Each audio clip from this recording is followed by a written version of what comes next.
Good afternoon guys, welcome back to my new video. আজকে যাচ্ছি আবার সে কাজে। আর ব্যাপারটা হচ্ছে যে কালকে ফ্রাইডে ছিল, আর কালকে আমাকে কাজ থেকে ছুটি দেয়নি। ছুটি ছিল মানে এক সপ্তাহ পুরো টানা কাজ করবো, মানে এখন শনি রবিবার কাজ করবো, তো একদিন তো ছুটি, শনিবার রবিবার ছুটি হয় না, তো একদিন ছুটি দেওয়ার ছিল, তো সেটা আমার বললো ক্যান্সেল হয়েছে। বাট আমি তাও আসিনি, কারণ কালকে শপিংয়ে যাওয়ার ছিল। তোমরা পুরোনো ভিডিও দেখলে বুঝতে পারবে। এসপ্ল্যানেড গেছিলাম, তারপর নিউ টাউন অনেক দূর দূর, তো 5-10 বার 15 বার ম্যানেজার কল করেছে, ডিএম এম সবাই কল করেছে। তো যাই হোক, আমার আস্তে আস্তে রাত 9টা-10টা হয়ে গেছিলো, তো কী করে যাবো। তো দেখা যাক আজকে যাওয়ার পরে আমাকে কী বলে, আমি সেটাই ভাবছি। দেখা যাক কী বলে, কারণ আমি টানা পুরো এই সপ্তাহে কাজ করবো, তো একদিন ছুটি পাবো না, এটা কোনো দিন হয়। আর আজকে হচ্ছে আমাদের ডিপার্টমেন্টের যে দিদিটা আছে, অঙ্কিতাদি, ওর আজকে বার্থডে। তো চলো দেখি যাই, আর দেখা যাক, যদি উল্টোপাল্টা কিছু বলে তাহলে কাজ ছেড়ে দিয়ে চলে যাই।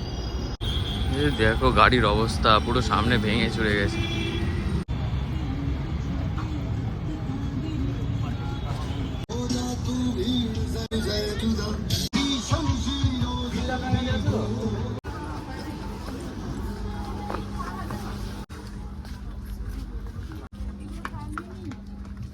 তো এই ম্যানেজার সামনে দিয়ে গেল, কিছু তো বলেনি, দেখা যাক পরে কি বলে। চলো যাক, ফের রাখি।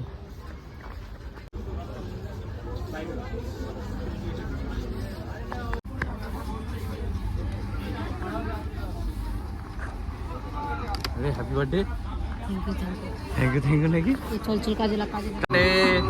তো গাইস হ্যাপি বার্থডে। তাই এটা হচ্ছে রাজাদা গিফট করেছে, ওয়াইল্ড স্টোন।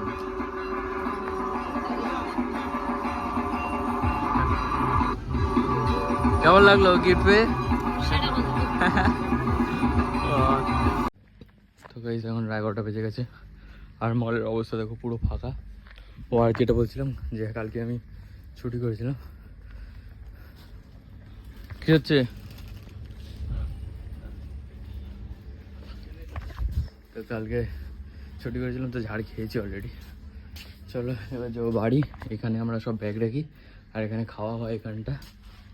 তো চলো, আর সময় নেই, বাড়ি যাবো এবার, 11টা বেশি হয়ে গেছে।